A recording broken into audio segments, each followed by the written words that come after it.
Shalom. Seluruh jemaat Gregoria yang dikasihi Tuhan, kita berkumpul lagi pada malam yang indah ini. Itu semua karena kebaikan Tuhan. Amin. Mari seluruh jemaat yang mengikuti ibadah ini, sebelum kita memulai ibadah ini, kita mau masuk dulu dalam doa. Mari jemaat terkasih, kita masuk dalam doa terlebih dahulu. Tuhan Yesus, terima kasih Tuhan, kami sangat bersyukur atas anugerah dan penyertaan Tuhan begitu dahsyat dan luar biasa Tuhan Yesus. Malam ini adalah malam indah, kami berkumpul bersama dan kami mau beribadah bersama Tuhan Yesus. Berkati ibadah kami dari awal, pertengahan hingga akhirnya Tuhan. Kami percaya Kau hadir di tengah-tengah kami. Terima kasih Tuhan, di dalam nama Tuhan Yesus Kristus. Haleluya. Amin. Yes. Mari seluruh jemaat yang di rumah kita mau bangkit berdiri, kita mau memuji Tuhan, kita mau menyatakan bahwa Allah itu adalah Allah yang dahsyat.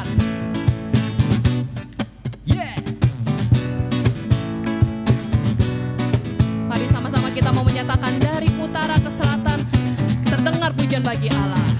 Dari utara ke selatan, terdengar pujian bagi Allah. Dari barat sampai ke timur, dari barat sampai ke timur, nama Yesus disanjung tinggi. Nama Yesus disanjung tinggi. Dari pulau-pulau, lembah-lembah, gunung-gunung yang tinggi, kemuliaannya disaksikan, kebesarannya diceritakan, kebesarannya diceritakan.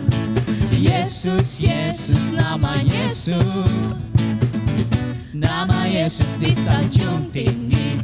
Dari pulau-pulau, lembah-lembah, gunung-gunung yang tinggi, Allahku dahsyat berkuasa, seluruh bumi sujud menyembah, tinggikan namamu. Allahku dahsyat berkuasa, seluruh bumi sujud menyembah, tinggikan namamu.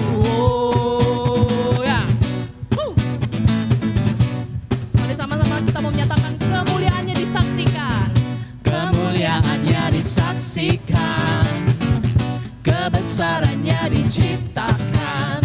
Yesus, Yesus, nama Yesus, nama Yesus disanjung tinggi. Dari pulau-pulau, lembah-lembah, gunung-gunung yang tinggi, Allahku dahsyat berkuasa, seluruh bumi sujud menyembah, tinggikan namamu. Allahku dahsyat berkuasa, seluruh bumi sujud menyembah, tinggikan namamu. Allahku dahsyat berkuasa, seluruh bumi sujud menyembah, tinggikan namamu. Allahku dahsyat berkuasa, seluruh bumi sujud menyembah, tinggikan namamu. Tinggikan namamu, tinggikan namamu, Allahku dahsyat. Haleluya. Kita mau terus sembah puji Tuhan, amin. Amin. Saya mengajak kita tenangkan hati kita, tenangkan pikiran kita. Kita mau masuk lebih dalam lagi dalam hadirat Tuhan. Kita percaya saat ini juga, sekarang juga ada Tuhan bersama dengan setiap kita, amin. Amin. Haleluya. Kita mau sama-sama katakan pujian ini. Kita mau tinggikan nama Tuhan. Kita mau sanjung tinggi nama Tuhan. Kita nyatakan kemuliaannya lebih dan lebih dan lebih lagi. Amin. Haleluya Tuhan Yesus. Kami bersyukur padamu Bapa. Bersyukur atas kasih-Mu Tuhan. Ku bersyukur padamu Tuhan atas kasih-Mu. Kami bermazmur Tuhan dan bermazmur bagi namamu yang kudus. Oh Yesus, Yesus, sebab Engkau kebenaranku, padamu ku percaya. Betapa mulianya Tuhanku, ku rindu menyatakan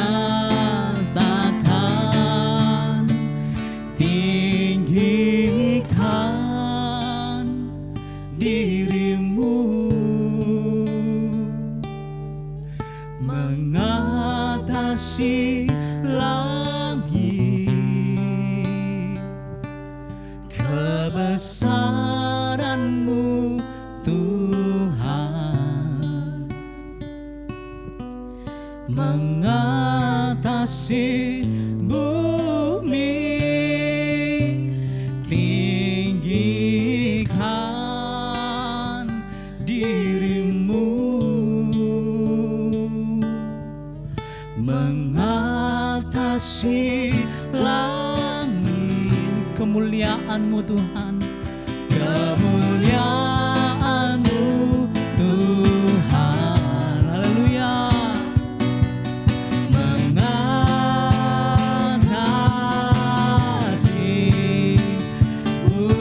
Kami nyatakan, kami mau tinggikan Engkau Tuhan, lebih dan lebih lagi. Tinggikan diri-Mu mengatasi langit, mengatasi langit. Oh Tuhan, Kau lihat hati kami Tuhan, kebesaran-Mu mengatasi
kemuliaan-Mu, kemuliaan-Mu, keagungan-Mu Tuhan, keagungan-Mu, kedahsyatan-Mu Tuhan, oh, kedahsyatan-Mu Tuhan, oh, disuruhkan mengatasi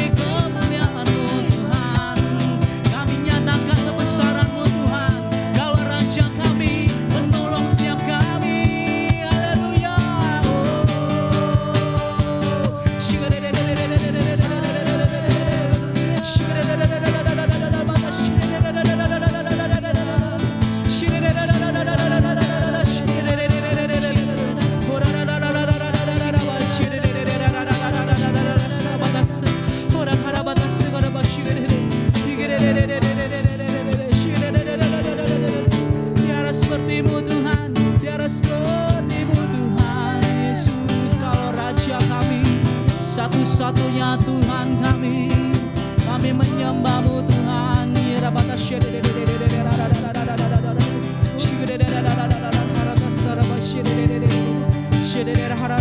Kami menyatakan lebih lagi ya Tuhan, sebab Engkau-lah kami yang besar ya Tuhan. Yesus, Yesus, oh ya Bapa, sada Bapa, sada Bapa, kira batas, kira gara batas, kira dalam batas.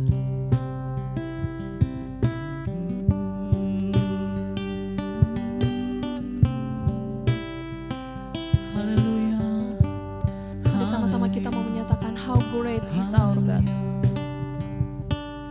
How great is our God. Sing with me, how is our God, and all we see how great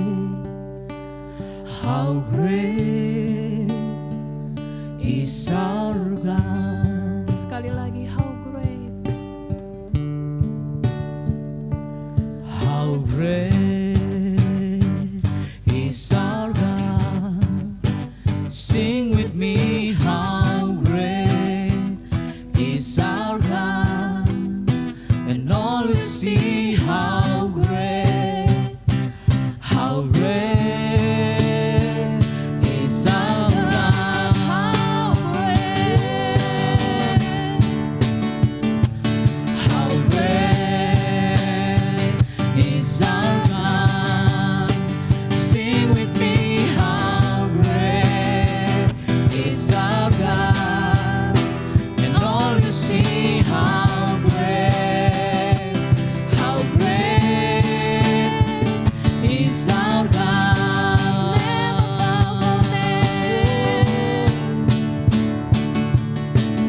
Name above all names, you are worthy of our praise, and my heart will sing, how great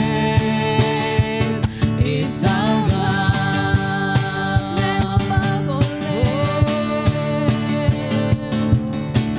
Name above all names, You are worthy of you all are worthy of our praise, and my heart will sing, how great is our God. How great is our God. How great is our God. Sing with me, how great is our God. And all we see, how great is our God.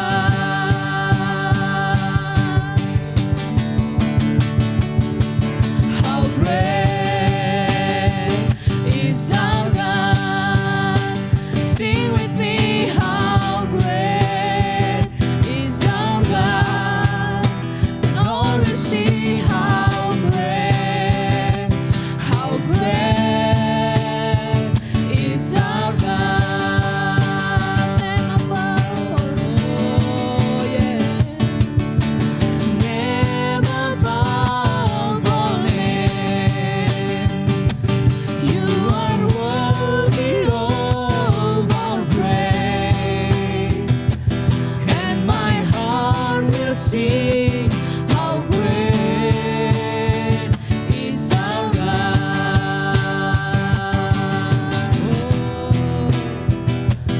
And my heart will sing, how great is our God. And my heart will sing, how great.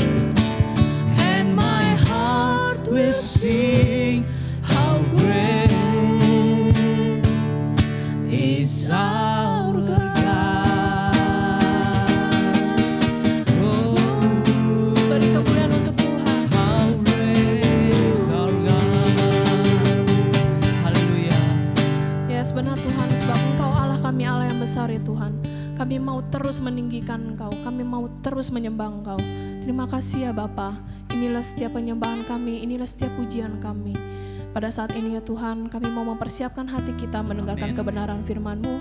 Kau berkatilah setiap kami ya Tuhan, agar kami bisa merasakan hadirat-Mu melalui firman yang disampaikan. Terima kasih ya Bapa, hanya dalam nama Tuhan Yesus kami sudah berdoa. Haleluya. Amin.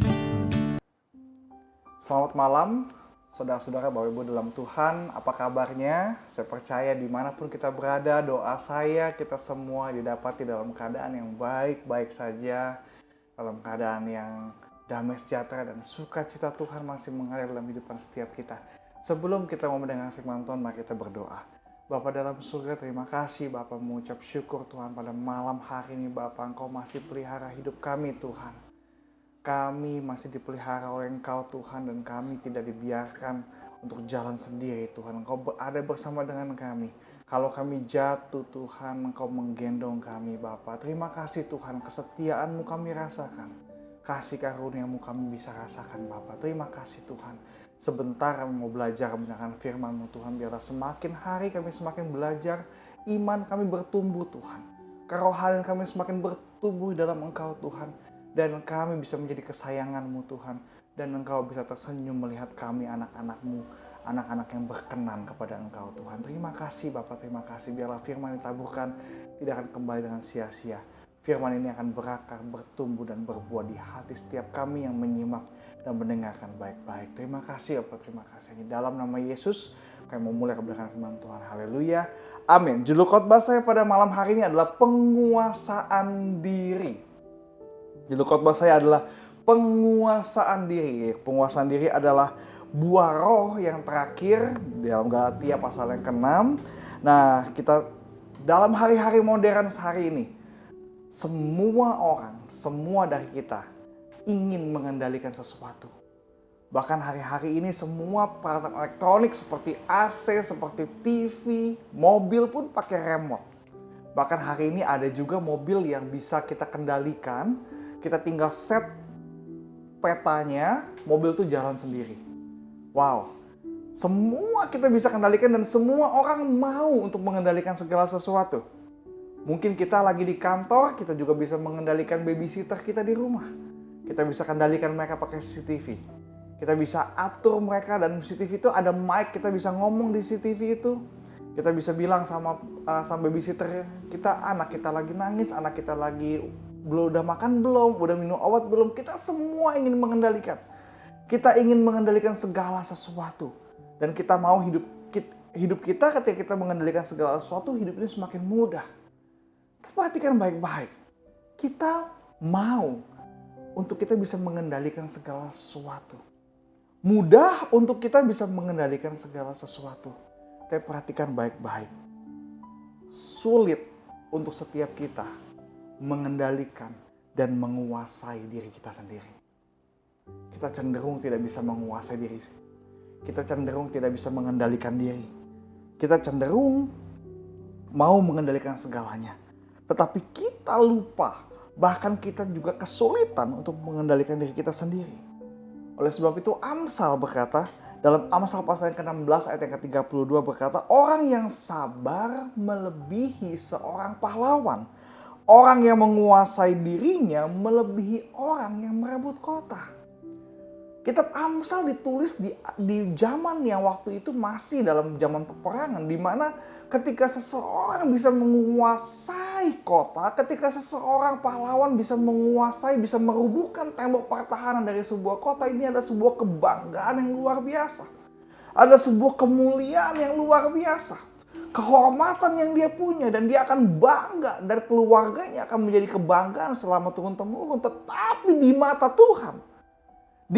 Tuhan yang membuat Tuhan bangga, yang membuat Tuhan berkenan kepada kita bukan sekedar kita mau merebut kota, tapi orang yang bisa menguasai dirinya sendiri. Orang yang punya penguasaan diri. Orang yang sabar melebihi seorang pahlawan. Melebihi seorang pahlawan. Orang yang sabar. Orang yang bisa menguasai diri. Orang yang bisa mengendalikan diri. Melebihi seorang pahlawan. Orang yang menguasai dirinya. Melebihi orang yang merebut kota. Jadi yang Tuhan mau. Kita menjadi orang yang sabar. Yang Tuhan mau. Kita bisa menjadi orang yang bisa menguasai diri kita sendiri. Kita bisa mengendalikan diri kita sendiri. Ini yang berkenan di mata Tuhan, yang Tuhan mau. Yang menjadi kebanggaan dari Tuhan adalah ketika kita bisa menguasai diri kita. Sebab begini, tanda orang yang bisa menguasai diri adalah orang yang dewasa. Orang yang dewasa bisa menguasai diri. Setiap orang terlahir tidak dapat menguasai diri. Setiap orang yang lahir, setiap bayi yang lahir, tidak ada bayi yang lahir tiba-tiba dia ketika mau pipis dia harus ke toilet dulu dia pipis, tidak. Saya punya anak, ketika anak saya bayi dia pipis begitu aja. Kadang-kadang dia mau dia pup begitu aja. Dia tidak bisa mengendalikan, tidak bisa menguasai apa yang harus dikeluarkan. tidak bisa menguasai apa yang harus dia tahan. Ketika dia mau pipis, dia tinggal pipis saja. Oleh sebab itu, anak-anak kecil kita pakai pampers. Supaya ketika dia pup, ketika dia pipis, ada pampersnya. Itu anak kecil. Oleh sebab itu anak kecil perlu diajarkan, perlu dilatih untuk bisa menguasai diri. Demikian pula kita. Di masa kecil kita diajar untuk menguasai diri. Untuk menguasai diri kita. Dan orang yang bisa menguasai diri, dia adalah orang yang dewasa. Tidak cuma sekedar jasmani yang dewasa, tapi kerohaniannya juga harus bertumbuh dewasa. Oleh sebab itu kenapa Tuhan berkenan, kenapa Tuhan suka kepada orang yang bisa menguasai diri. Karena orang yang menguasai diri, dia pasti orang yang sudah dewasa. Dan yang sudah dewasa dalam kerohanian. Penting untuk kita bisa dewasa secara rohani. Penting untuk kita bisa mengendalikan diri. Karena hidup ini kita mudah diombang-ambingkan. Kalau kita tidak bisa menguasai diri kita, kita tidak bisa mempertahankan kehidupan kita bisa dihempas oleh badai. Maka oleh sebab itu, kenal ada ikatannya antara iman dan pengharapan. Ketika kita bisa menguasai diri kita memegang pengharapan daripada Tuhan. Kita memegang pengharapan yang Tuhan berikan kepada setiap kita. Oleh sebab itu pengharapan, kata kitab Ibrani, seperti jangkar. Pengharapan seperti jangkar. Dan iman itu adalah rantainya. Banyak dari kita tidak bisa menguasai diri. Kita tidak bisa menguasai iman kita. Iman kita nggak pernah bertumbuh. Iman kita nggak pernah jadi dewasa. Oleh sebab itu pengharapan yang Tuhan berikan, jangkar yang Tuhan berikan tidak bisa kita gunakan dengan baik.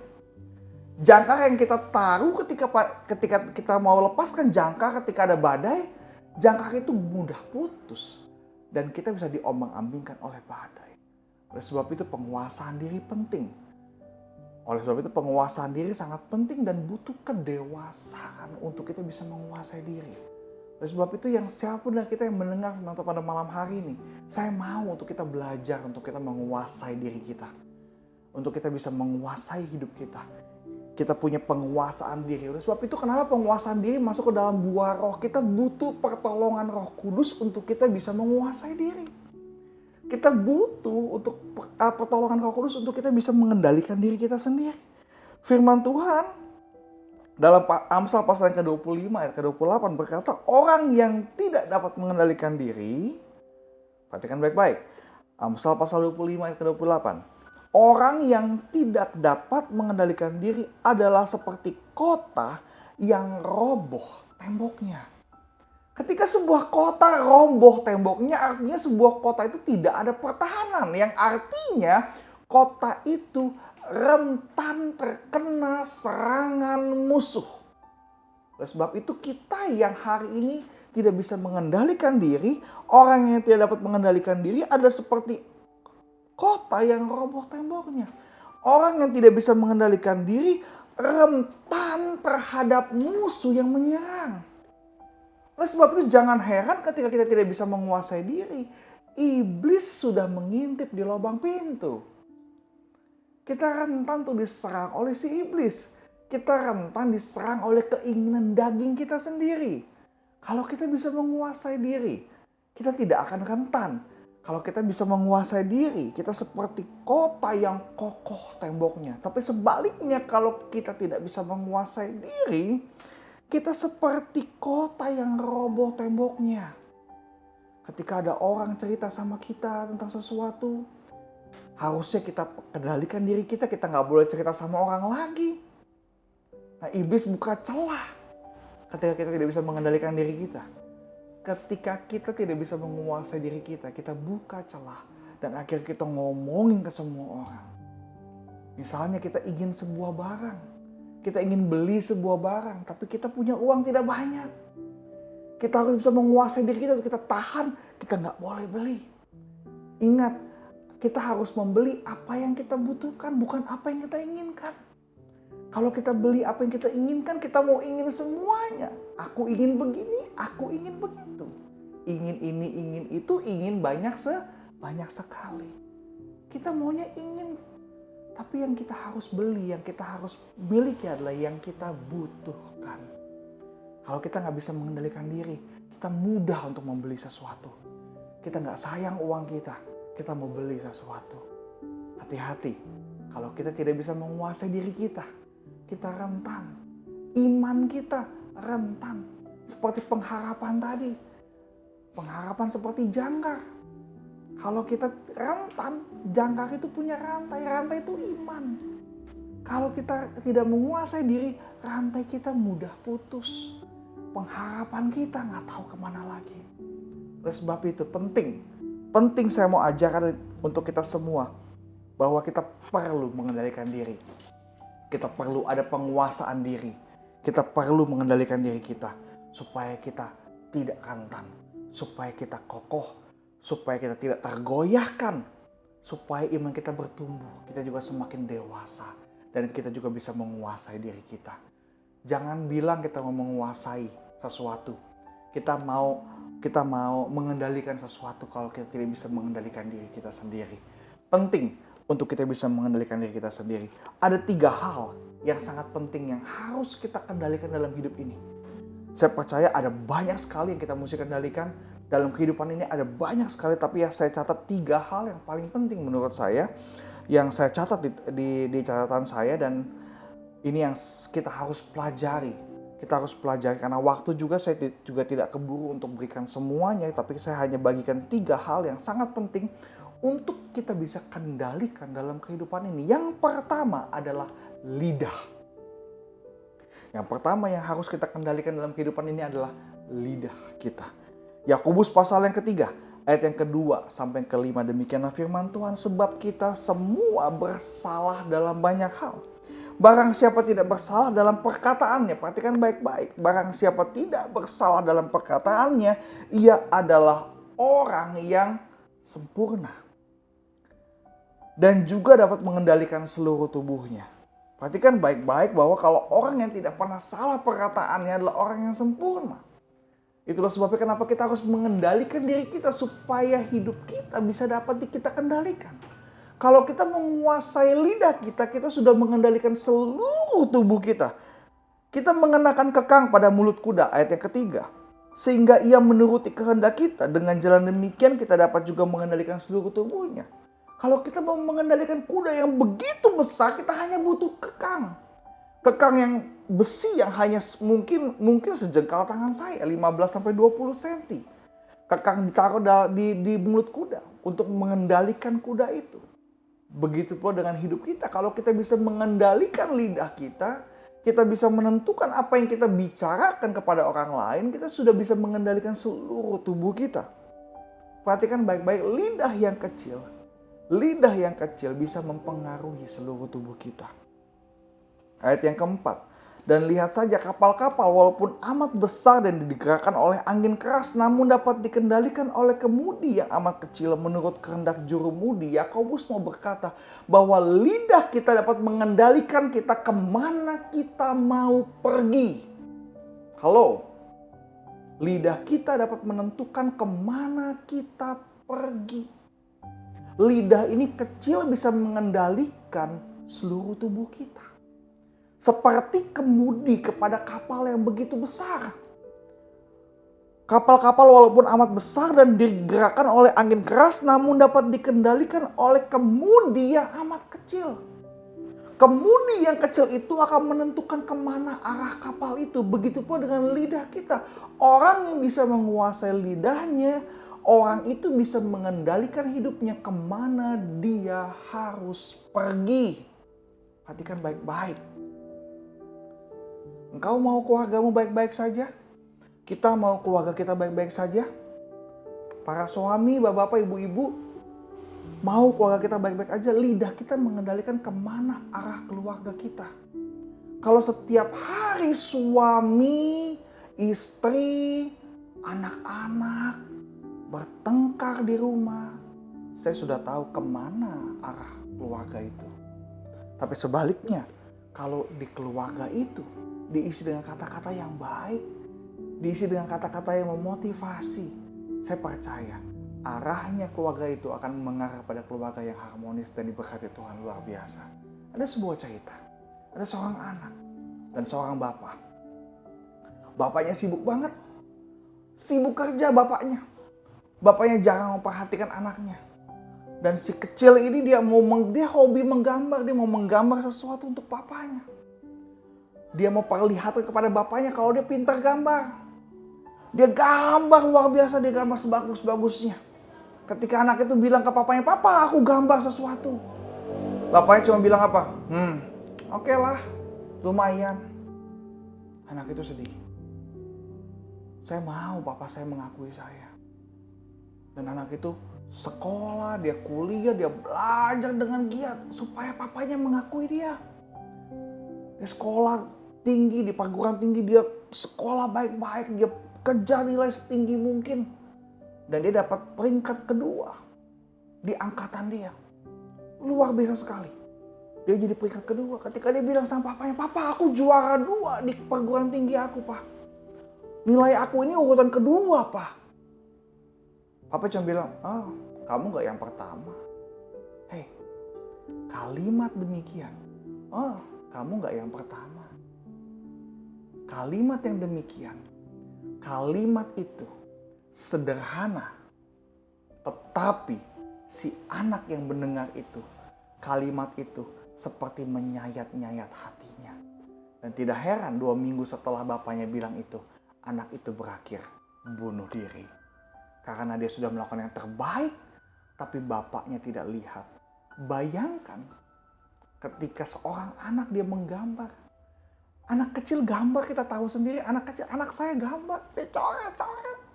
Dia ambil pensil hitam, dicoret-coret. Dia ambil pensil merah, dicoret-coret. Ketika anak saya yang kedua, si Elion, dia bilang, "Papa, Papi." Ketika kita lihat begitu, coret-coret, kita bilang, "Aduh, anak Papi pintar, gambarnya bagus." Kita peluk dia. Itu buat semangat dia. Besok kita bisa ajarin, "Kamu kalau mau gambar kapal seperti ini, Nak. Seperti ini, Nak." Dia senang hati akan ikuti kita gambar. Kenapa? Karena papanya mau sayang dia. Karena dia dapat pengakuan dari papanya. Lidah kita bisa menentukan kemana arah rumah tangga kita. Lidah kita bisa menentukan kemana arah hidup kita. Kalau kita ngomong nyakitin orang terus, dan kita ngomong memotivasi orang terus, saudara-saudara akan tahu kemana kita akan pergi. Kalau kita selalu ngomel, kita nggak punya teman. Tapi kalau kita semangatin orang, kita belajar memotivasi orang, kita akan dikerumuni oleh banyak teman-teman kita. Perhatikan baik-baik, lidah kita menentukan kemana arah hidup kita. Ayat yang kelima, Yakobus pasal yang ketiga, ayat yang kelima. "Demikian juga lidah, walaupun suatu anggota kecil dari tubuh, namun dapat memegahkan perkara-perkara yang besar. Lihatlah, betapapun kecilnya api, ia dapat membakar hutan yang besar." Lidah kita seperti api. Kecil tapi bisa bakar hutan yang besar. Kata-kata kita bisa menghanguskan. Kata-kata kita bisa memusnahkan. Kata-kata kita bisa menghancurkan hidup orang lain. Perhatikan baik-baik. Mungkin kita nggak sengaja, kita main-main. Bicara sama istri kita. Istri kita bilang, "Ih, lagi corona, saya takut." "Ah, kamu gini aja takut."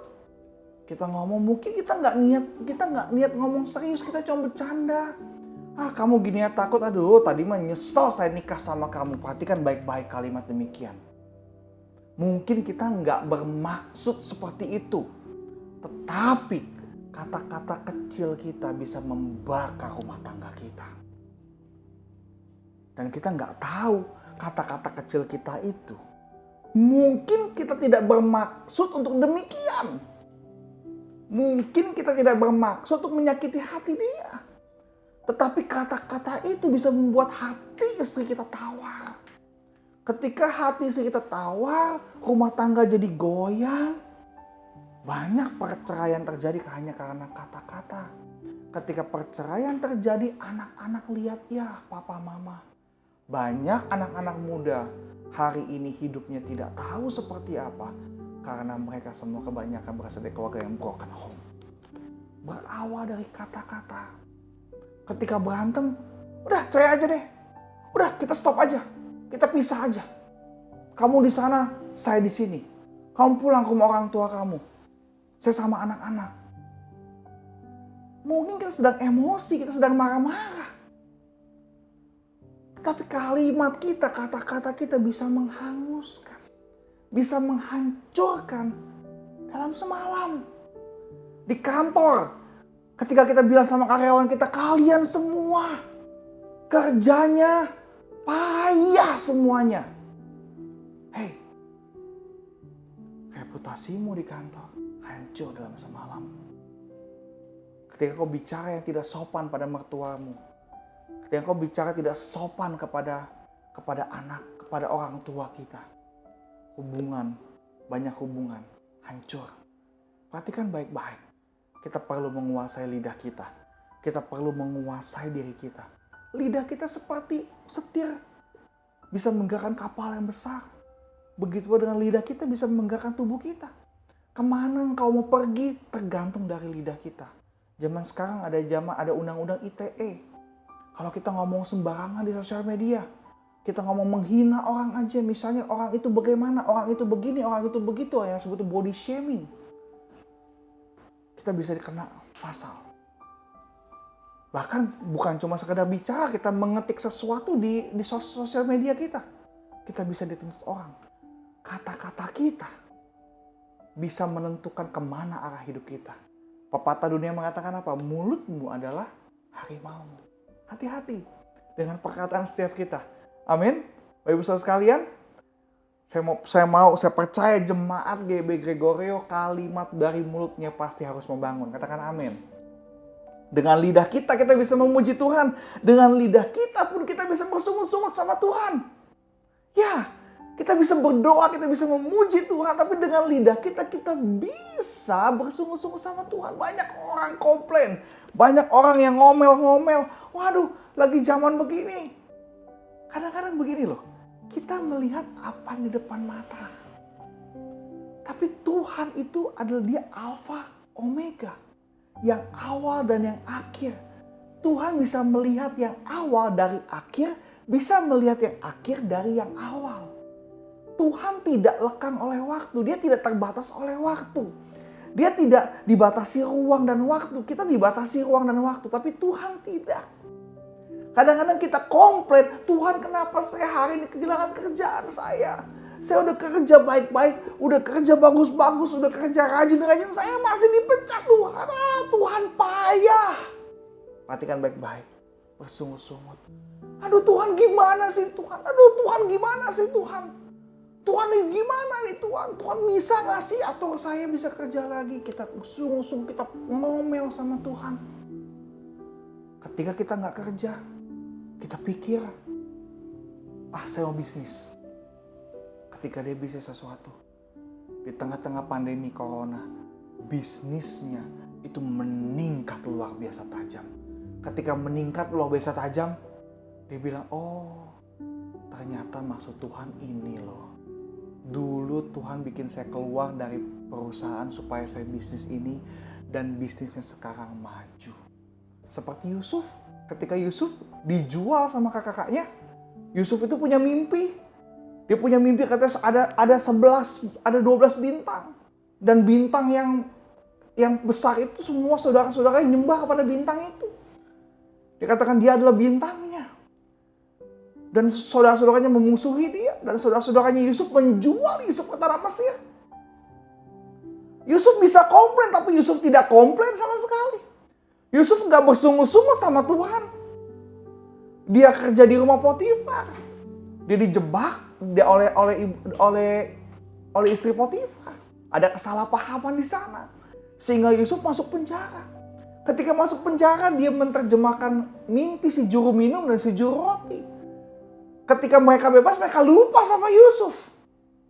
Tapi ketika Yusuf diminta sama Firaun, dia bisa mengartikan mimpi Firaun. Yusuf menjadi orang nomor 2 di Mesir. Dan ketika Yusuf jadi orang nomor 2, Kelaparan terjadi di seluruh negeri. Dan kakak-kakaknya Yusuf harus membeli makan di tanah Mesir. Dan mereka ketemu Yusuf. Mereka tidak kenal Yusuf, tapi Yusuf kenal mereka. Dan Yusuf bilang, ini aku.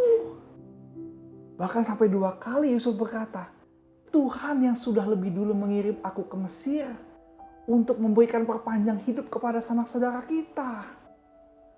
Kadang-kadang kita mengetahui sesuatu rencana Tuhan di akhir. Harusnya apa yang terjadi hari ini kita harus mengucap syukur. Jangan sampai ada keluar sungut-sungut dari lidah kita. Katakan amin. Harus katakan syukur. Harus katakan pujian kepada Tuhan. Jangan sungut-sungut sama Tuhan. Kita nggak bisa melihat akhirnya. Dan Tuhan bisa lihat akhirnya. Percayalah. Rencana Tuhan. Rancangan Tuhan bukan rancangan kecelakaan.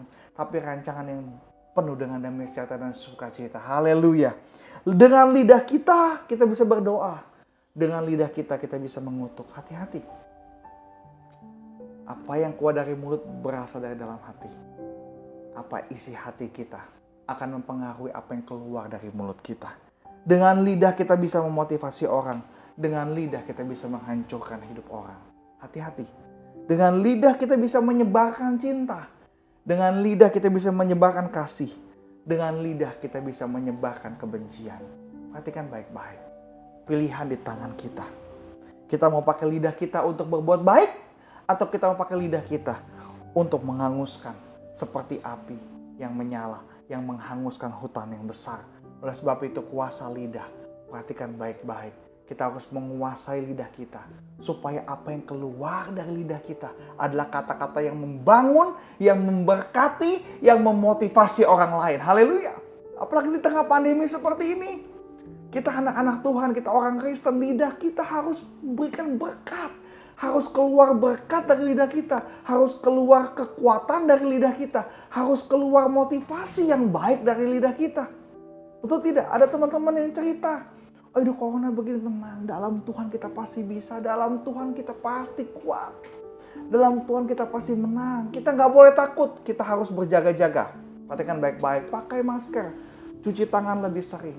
Kalau dari luar rumah, masuk rumah, langsung ganti baju, langsung mandi. Kita nggak takut, tapi kita waspada. Kita berjaga-jaga. Kita juga nggak boleh mencobai Tuhan. Kita nggak boleh mencobai situasi yang ada. Kita pun harus belajar taat dan patuh kepada protokol yang sudah ditetapkan oleh pemerintah. Poin yang kedua, tadi yang pertama ya, yang harus kita kendalikan, yang harus kita kuasai dalam hidup ini. Yang pertama adalah lidah, yang kedua adalah tubuh kita. Kita harus belajar untuk menguasai tubuh kita. Roma pasal yang ke-8 ayat yang ke-6, karena keinginan daging adalah maut, tetapi keinginan roh adalah hidup dan damai sejahtera.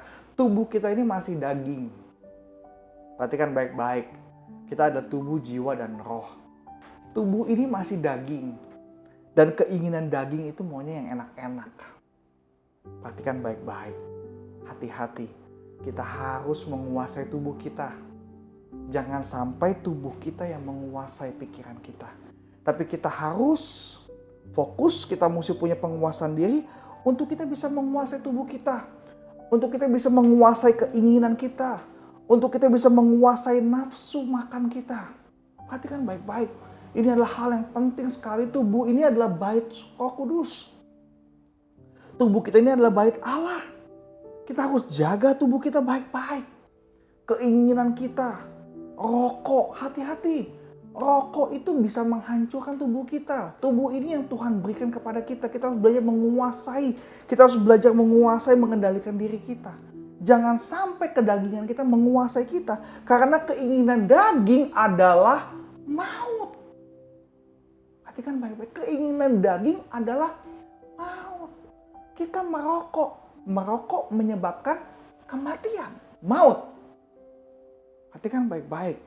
Minum minuman keras. Kebanyakan minum liver rusak. Banyak orang yang livernya rusak. Banyak minum. Alkohol. Banyak minum alkohol. Mabuk-mabukan. Tubuhnya rusak.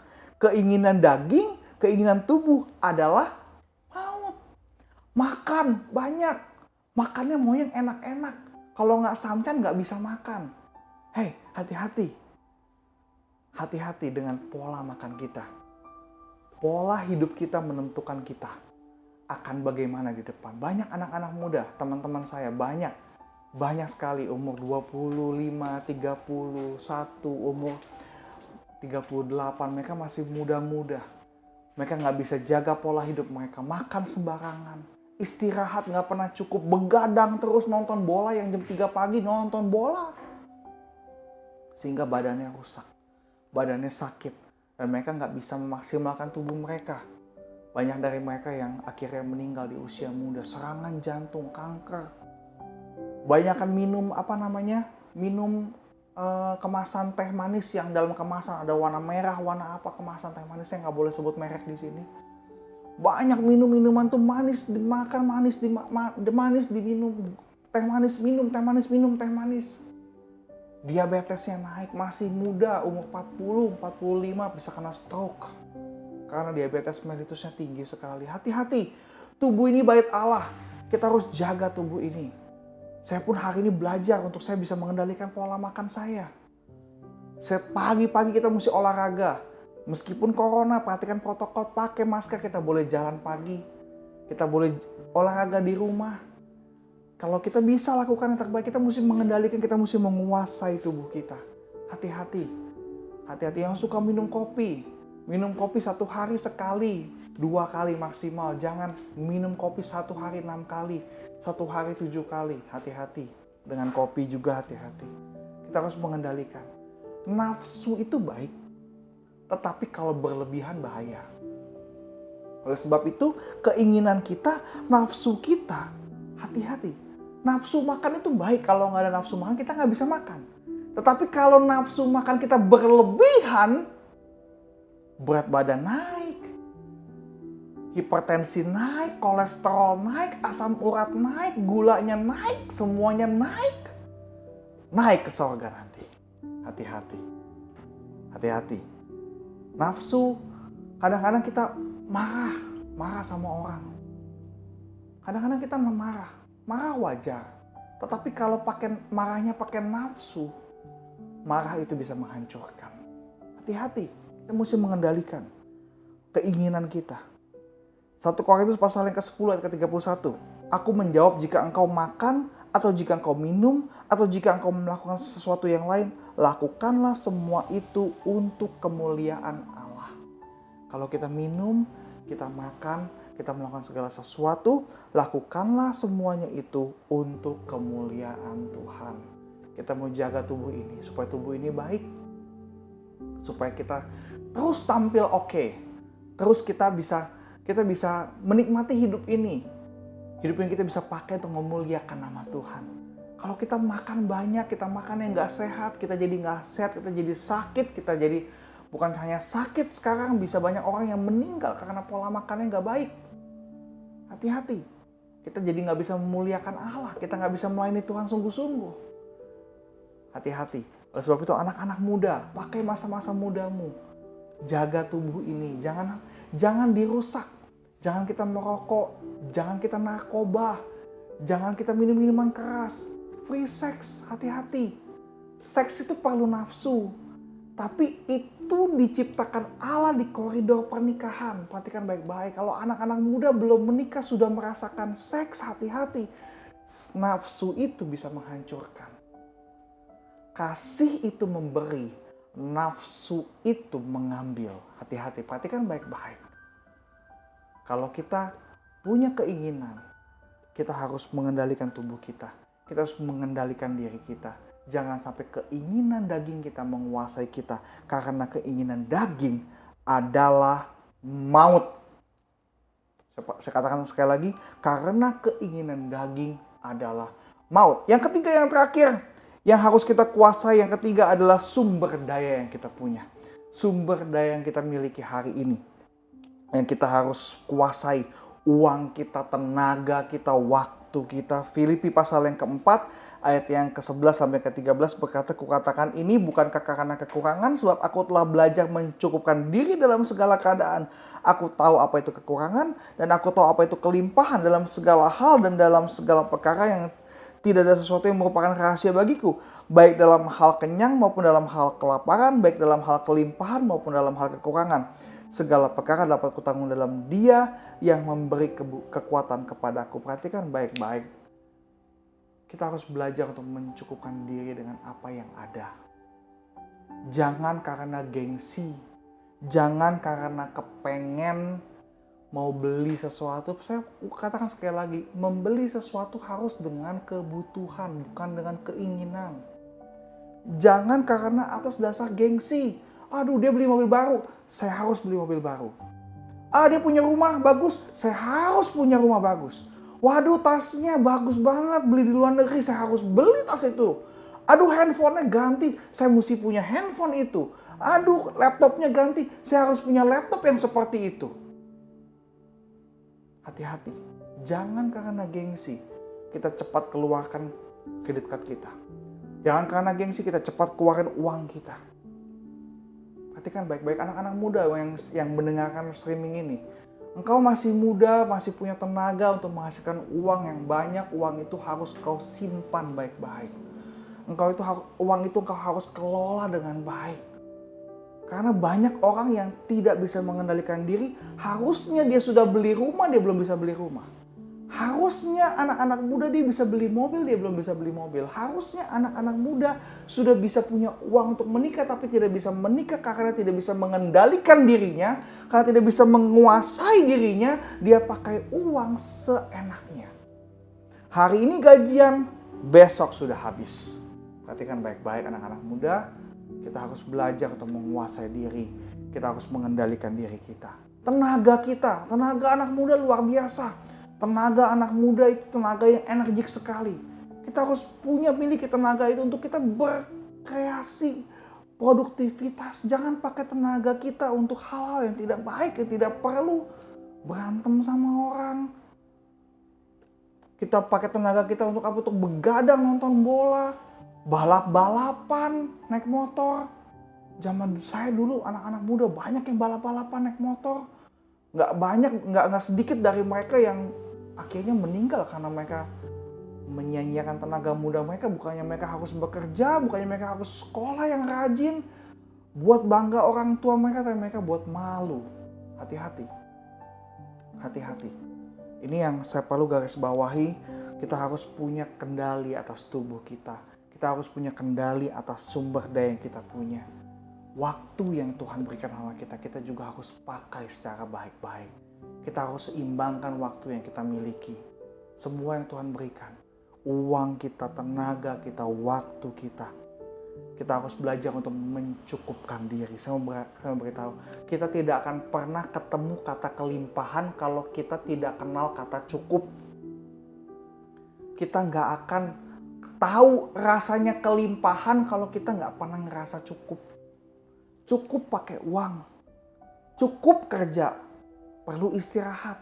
Kalau kita nggak ngerti kata cukup, kita kerja terus, rumah tangga kita berantakan.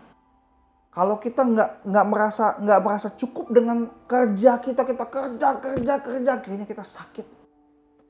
Yang ngerasain uang kita kerja bukannya kita, malah dokter yang ngerasain. Kalau kita kerja sungguh-sungguh, keluarga terbengkalai, repot lagi kitanya. Perhatikan baik-baik, kita harus kenal kata cukup. Kalau kita nggak kenal kata cukup, kita nggak akan pernah bisa kelimpahan. Kita nggak akan pernah bisa merasakan kebaikan Tuhan. Oleh sebab itu, pengendalian diri, kita harus belajar untuk menguasai diri kita. Mengendalikan diri, menguasai diri kita. Kita mesti menguasai lidah kita. Kita mesti menguasai tubuh kita. Kita harus bisa menguasai apa yang Tuhan sudah berikan pada kita. Sumber daya yang Tuhan berikan pada kita. Uang kita, kesehatan kita, waktu kita, tenaga kita. Banyak orang yang tidak bisa mengendalikan diri. Kecelakaan banyak terjadi karena orang tidak bisa mengendalikan diri. Rumah tangga yang berantakan karena suami istri tidak bisa mengendalikan diri. Sekolah, pertemanan di sekolah yang berantakan akibat salah satu teman yang tidak bisa mengendalikan diri. Bisnis yang hancur karena salah satu partner tidak bisa mengendalikan diri. Bahkan banyak juga gereja yang hancur karena hamba-hamba Tuhan tidak bisa menguasai diri. Perhatikan baik-baik, kita harus belajar untuk menguasai diri. supaya kita bisa menguasai keadaan, supaya kita bisa menjadi berkat, supaya kita bisa menjadi terang dimanapun kita berada. Jangan lupa kita mesti menguasai lidah kita. Kita harus belajar untuk memilih, kita mau ngomong yang baik atau kita mau ngomong yang tidak baik. Yang kedua, kita mesti belajar untuk menguasai tubuh kita. Kita harus belajar supaya kita bisa pelihara tubuh kita, supaya tubuh ini bisa untuk memuliakan nama Tuhan. Dan yang ketiga, kita harus belajar untuk menguasai sumber daya yang kita miliki. Kita harus kenal kata cukup. Kalau kita kenal kata cukup, kita bisa berkelimpahan. Terima kasih. Tuhan Yesus memberkati. Mari kita berdoa. Bapa dalam surga, terima kasih untuk malam hari ini Tuhan. Kami mau belajar untuk bisa mengendalikan diri kami. Untuk kita bisa menguasai diri kami Bapa. Kami butuh Roh Kudus-Mu Tuhan. Untuk kami bisa belajar terus untuk bisa menguasai diri kami Bapa. Kami bisa menguasai lidah kami Bapa. Sehingga apa ya kata-kata yang keluar dari lidah kami membawa berkat, membawa damai sejahtera, membawa sukacita kepada setiap orang yang mendengar. Lidah kita bisa membawa berkat buat setiap orang yang kita temui. Kita juga harus belajar untuk menguasai tubuh kita Bapa. Tubuh kami ini Bapa baik Allah-Mu Tuhan. Supaya kami tidak menuruti keinginan daging kami. Karena keinginan daging adalah maut. Tapi kita mau pakai tubuh kami untuk memuliakan nama Tuhan. Dan yang terakhir Tuhan, kami mau belajar untuk bisa mengendalikan sumber daya yang kita miliki. Kita bisa menguasai uang kami. Kita bisa menguasai tenaga, waktu, sehingga kita bisa pakai uang kami, bisa pakai tenaga, bisa pakai waktu kami demi hormat kemuliaan bagi nama Tuhan. Kami tidak mau dikejar-kejar gengsi Tuhan. Kami tidak mau Tuhan cepat untuk kami bisa ambil tindakan untuk kami menghabiskan, memboroskan sumber daya yang kami miliki. Tapi kami mau bijaksana untuk kami bisa berkata cukup Tuhan. Supaya kami bisa berkelimpahan. Terima kasih Bapak, terima kasih.